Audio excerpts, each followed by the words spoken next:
نحمده ونصلي على رسوله الكريم اما بعد فاعوذ بالله من الشیطان الرجیم بسم اللہ الرحمن الرحیم۔ آج سورۃ الاخلاص ہے جی۔ قل هو اللہ احد، تجوید کے اعتبار سے اس میں قواعد کیا ہیں؟ هو اللہ احد، اللہ اسم جلالہ کا لام جو ہے اگر اس کا ماقبل زبر یا پیش کے ساتھ ہو تو اس کو پر پڑا جاتا ہے۔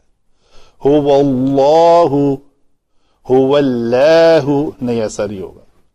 قل هو اللہ احد، هو اللہ احد، ہا کو اور ہا کو مختلف کرنا ہے اپنے مخرج کے اعتبار سے، ٹھیک ہے جی۔ اللہ الصمد، یہاں پہ اللہ اسم جلالہ کا الف جو ہے اس کے اوپر زبر لکھی ہوئی ہے تو اس کا مطلب ان دونوں آیات کو علیحدہ علیحدہ پڑھا جائے، اور اللہ الصمد۔ اچھا، اگر اس کو ملا کر کچھ الفاظ پڑھتے ہیں تو ملا کر پڑھنے کا قاعدہ کیا ہے؟ یہ لفظ تھا تنوین کے ساتھ ہے تو اس کو لکھنے میں اگر میں ایسے لکھوں احدن تو یہ نون ساکن ہے۔ اللہ اسم جلالہ کا جو یہ الف ہے یہ حمزہ وصلی ہے، چونکہ یہ الالہ جیسے الحمد کا حمزہ وصلی ہے تو اس کو پھر نہیں لکھا جائے گا تو یہ ساکن ہوگا، تو اس کے بعد جو ہے یہ لام ساکن ملے گا ہمیں۔ تو قاعدہ یہ ہے تجوید میں کہ اگر دو ساکن تجوید میں اس طرح اکٹھے آ جائیں تو اس میں سے پہلے ساکن کو کسرہ دی جاتی ہے، اگر وہ مدہ نہ ہو، ہوم یا قوم کا میم نہ ہو، یا دوسرے جو چار علامات ہیں میں کثرت سے اس کا ذکر کرتا ہوں، ٹائم بچا لیتے ہیں آپ۔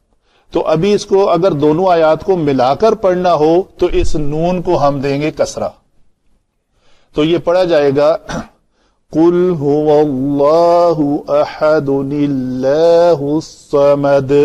اس اللہ اسم جلالہ کو جب ہم نے زبر کے ساتھ پڑھا تو ہم نے پڑھا اللہ الصمد، جب اس کا ماقبل نون کے نیچے کسرہ آ گیا تو یہ پتلا پڑھا جائے گا قل هو اللہ احد اللہ الصمد لم یلد ولم یولد ولم یکن لہ کفوا احد۔ یہاں پہ نوٹ کیا جائے یہ مد صلہ صغرا ہے اور ہو کہہ کے نہیں نکلیں گے۔ وَلَمْ يَكُنْ لَهُ كُفُوًا أَحَدٌ، وَلَمْ يَكُنْ لَهُ كُفُوًا، یہ غلط ہے، ہو پڑھنا ضروری ہے۔ آگے چلتے ہیں جی علم صرف کی جانب۔ علم صرف کے مطابق قل ہم سورہ ناس میں بنائے ہیں، اس کے اوپر میں نہیں بحث کروں گا، یہ جس نے دیکھنا ہے وہ سورۃ الناس میں دیکھے۔ ہوا یہ ضمیر ہے جی، مرفوع منفصل،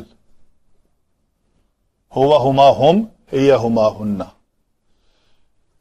کچھ علماء کی رائے ہے ضمیر منفصل ہو کر یہ ضمیر شان بھی ہے، یہاں پہ ضمیر شان جو ہے وہ اس کی دو اقسام ہے، ضمیر شان اور قصہ۔ شان جو ہے وہ مذکر آتی ہے اور قصہ جو ہے وہ مونس کے لیے استعمال ہوتی ہے۔ تو اگر یہ ضمیر مرفوع منفصل جانا جائے اس کو، اور یہ ہے اسم جلالہ احد، پھر یہ اسم ہے، اللہ اسم جلالہ اسم ہے، الصمد الف لام کی وجہ سے اسم ہے، لم جازم المضارع ہے جی، لما لام امر لائے نہیں، ان شرطیہ من ما اینما، یہ سارے حروف جو ہیں یہ کیا کرتے ہیں؟ فعل مضارع کے اوپر داخل ہو کر اس کو جزم دیتے ہیں۔ یہ دیکھو جی مرفوع صیغے کو اس نے جزم دی ہوئی ہے۔ اچھا جی یلد جو ہے یہ اس کا روٹ ورڈ ہے واو لام اور دال، یہ باب دعات سے آتا ہے، ولدا یولیدو، تو یہ لفظ بنے گا یولیدو،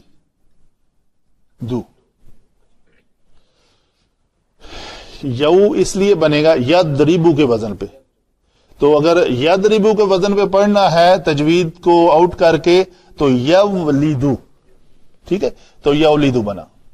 اس یولیدو میں کیا ہے؟ قاعدہ یہ ہے کہ علامت مضارع مفتوح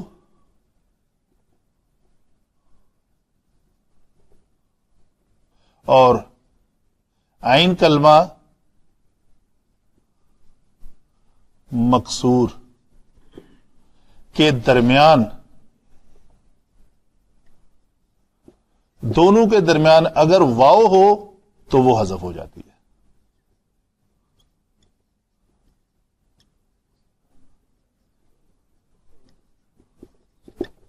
علامت مضارع مفتوح اور عین کلمہ مکسور کے درمیان اگر واو آئے تو وہ حذف ہو جاتی ہے۔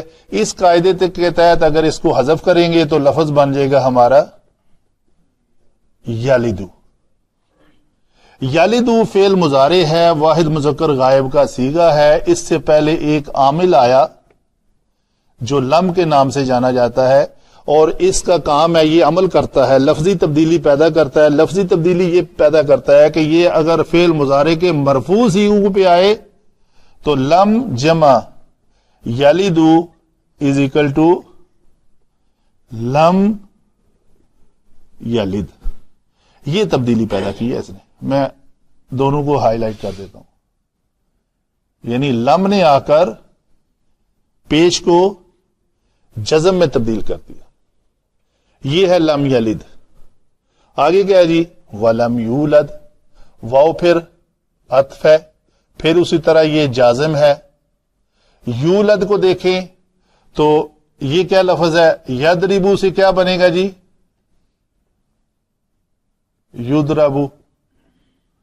تو یضربو کے وزن پہ یہ ہمارا ولدہ یلیدو تھا تو یہ یولد ہو جائے گا، اس میں کوئی تبدیلی پیدا نہیں ہوگی۔ یہ یضربو کے وزن پہ یولدو، کوئی تبدیلی نہیں آئے گی۔ یولدو ہے، اس کے اوپر لم داخل ہوا تو اس نے بھی فعل مضارع مجہول کو کیا کر دیا جی؟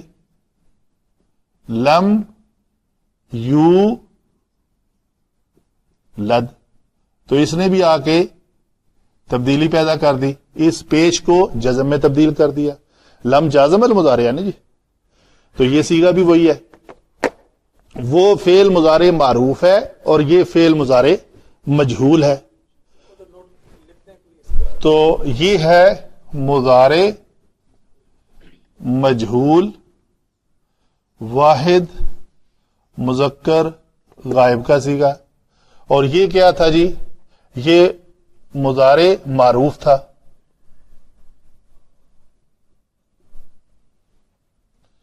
آگے چلتے ہیں جی، ولم یکن، یہ پھر واو حرف عطف آ گئی، اور لم جو ہے یہ پھر جازم المضارع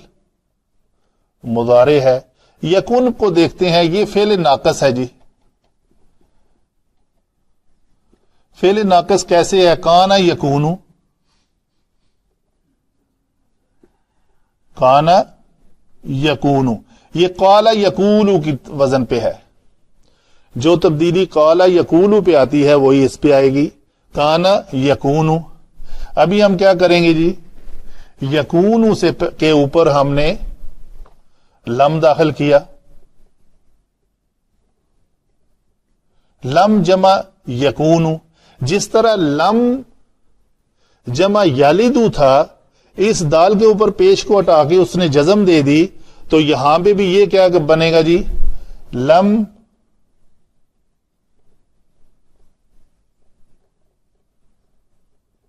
یکون، نون کو اس نے جزم دی۔ جب یہ جزم اور واو کے اوپر جزم دو ساکن اکٹھے ہو گئے تو اس میں سے آپ نے کیا کیا جی؟ واو کو گرا دیا جی، لم یکن۔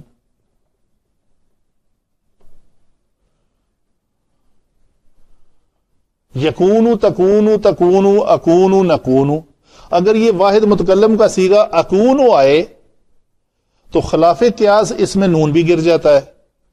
لم اکن تھا تو وہ سورہ مریم کی آیت آتی ہے لم اکو بغیہ، تو وہ اکو لفظ میں نون بھی گرا ہوا ہے. لہو کیا ہے جی؟ یہ مرکب جاری ہے. لام حرف جر، ہا ضمیر. کوفون اسم ہمسر. احدن اسم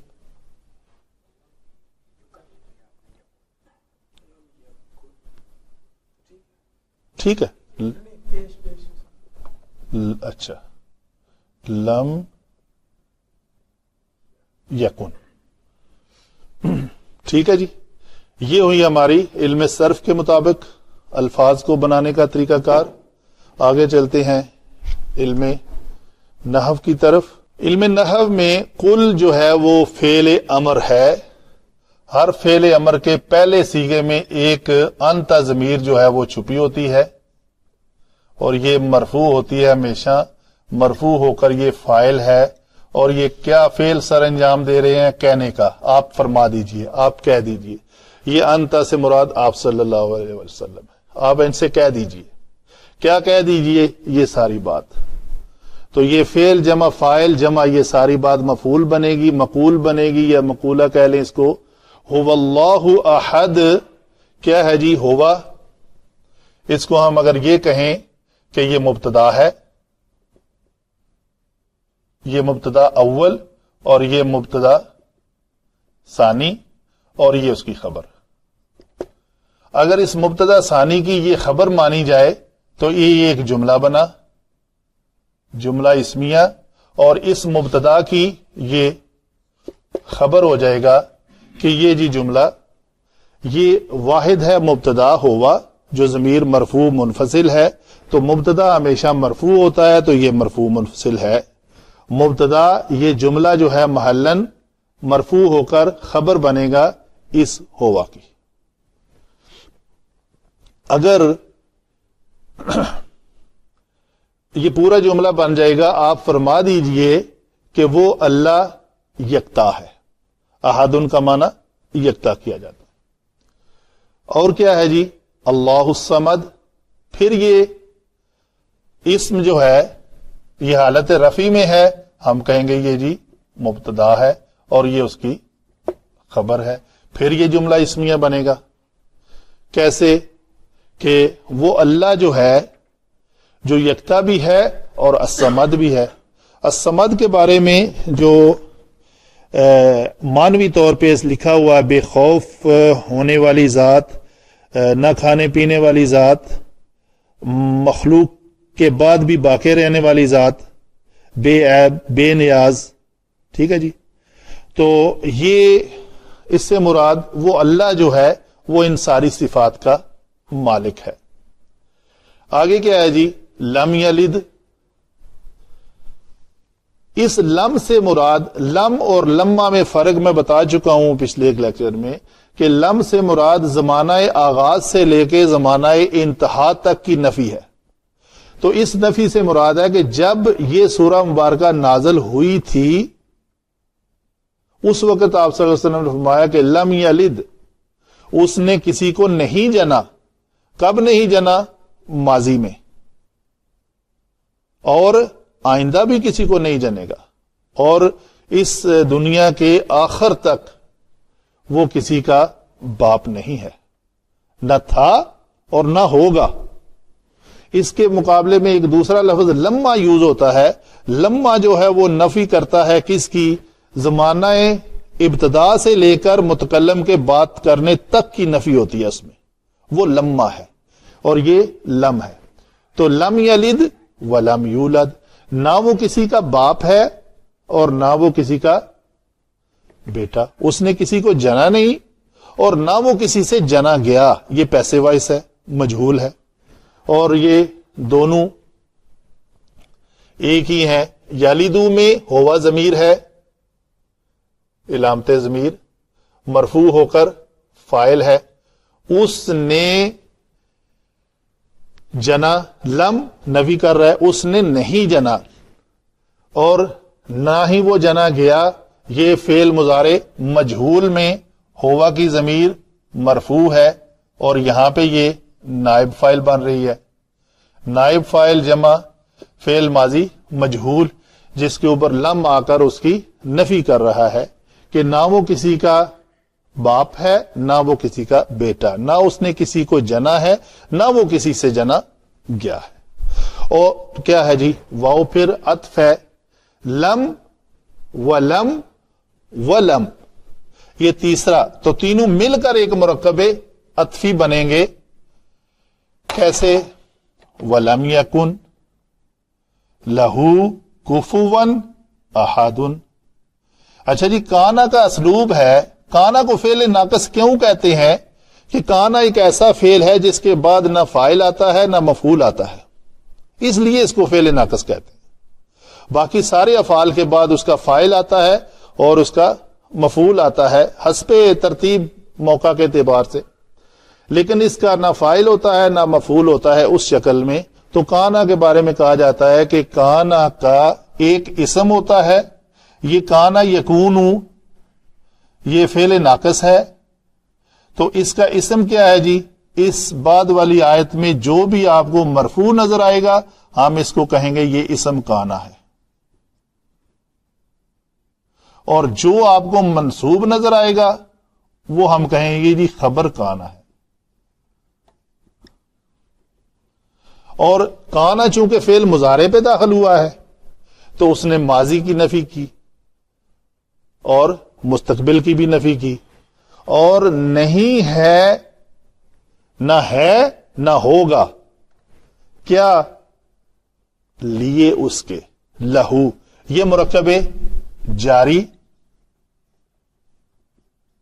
ہم کہیں گے یہ مرکب لہو جو ہے مرکب جاری ہو کر یہ متعلق بن رہا ہے کس کا؟ کفوا کا۔ مرکب جاری متعلق کفوا۔